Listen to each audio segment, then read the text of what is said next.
La région de Dakar, caractérisée par une forte densité urbaine, regroupe l'essentiel des fonctions administratives, politiques, économiques et culturelles du pays. En effet, avec plus de 3,5 millions d'habitants aujourd'hui et une projection de 5 millions d'habitants à l'horizon 2030, Dakar abrite près de 24% de la population totale du pays, 50% de la population urbaine et 70% du parc automobile immatriculé sur une superficie qui équivaut à seulement 0,3% du territoire national. Le réseau routier atteint ses limites de capacité en circulation comme en stationnement. Les temps de parcours s'allongent et deviennent incertains. Comment réagissent les usagers des transports en commun? Voici leur réponse.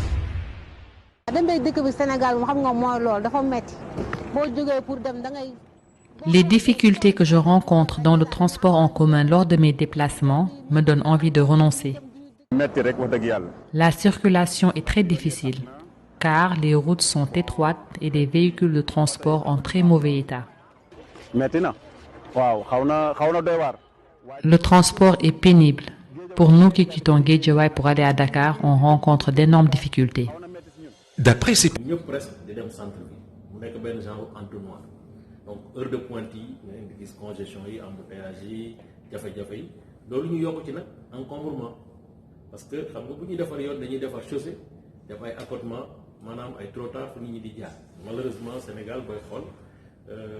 yoon yi presque nit ñi ak occupation yi ñu ngi koy xëccoo ak ñiy dawal ce qui fait que tey amatuñ trottoir amuñu fu ñuy dox amuñu yeneen espace bu dul chaussée bi tali bi ak nit ñi ñoo ko xaw a sax bokk ak ñi pousse ñi di yor de vélo ñi yor tànk donc loolu dafa tax Dakar nga xam ne Dakar dëkk bu tuuti la Dakar c'est 550 kilomètres carrés maanaam 0,3% de superficie Sénégal Dakar mooy presque 80% de l'économie des activités socio-économiques fii la stade yi nekk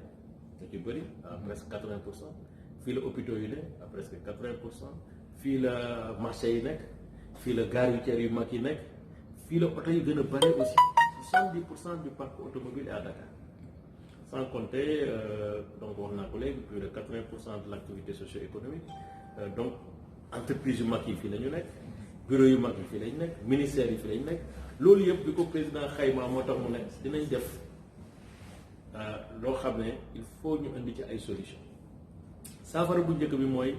renouveau urbain bi nga xam ne commencé na ko def maanaam dafa toll ci benn tournant depuis la mise en œuvre du plan Sénégal émergent en 2014 tournant de progrès tournant de croissance inclusive tournant boo xam ne liñ ci bëgg mooy doomu aadama mën a am tedd nga mën a am éducation mën a am santé mën a am wér-gu-yaram mën a am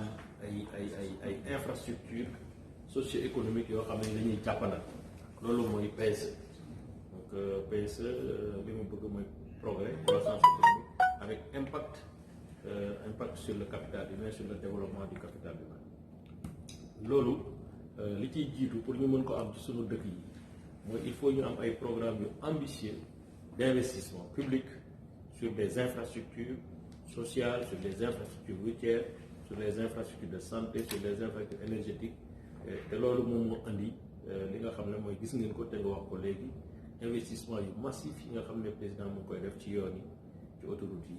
ak même sur les moyens de transport maanaam wax nga ko léegi train express régional ak BRT bi nga xam ne incha allah altine dina procéder au lancement des travaux d'infrastructure et d'équipement du BRT te loolu lu am solo pour fi ñu koy defee parce que banlieue ku nekk xam ne jafe-jafe yi ñuy am pour dégg nga ma dem ci centre ville nga Dakar booy xool circulation bi dafa nekk genre circulation pendulaire maanaam dañuy jógee ci banlieue bi di avancer. Conseil exécutif des transports urbains de Dakar s'étude pour améliorer la mobilité urbaine dans la capitale sénégalaise. À l'image d'un tramway, ce bus rapide sur voie réservée est un mode de transport en commun révolutionnaire qui possède ses propres voies de circulation. Le BRT reliera sur plus de 18 km la préfecture de Guédiawaye à la gare routière de Petersen avec un temps de trajet réduit de moitié 45 minutes et pourra transporter jusqu'à 300 000 voyageurs par jour. Le BRT sera aussi alimenté par des autobus de rabattement modernes pour garantir l'accessibilité au système. Des concertations avec l'administration territoriale et le CETUD ont eu lieu et la phase de libération des emprises sur le tracé du BRT est en cours. Mais que pensent les populations du projet BRT? Écoutons leurs réponses.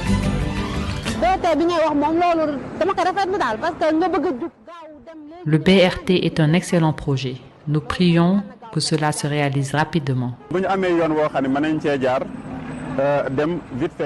C'est un grand souhait d'avoir un moyen de transport qui nous permettra de nous déplacer rapidement. Nous espérons que cela se passera comme prévu.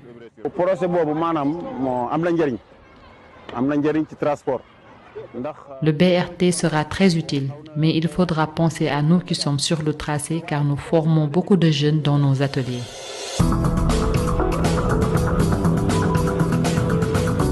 Le BRT, un projet du plan Sénégal émergent pour une mobilité urbaine durable.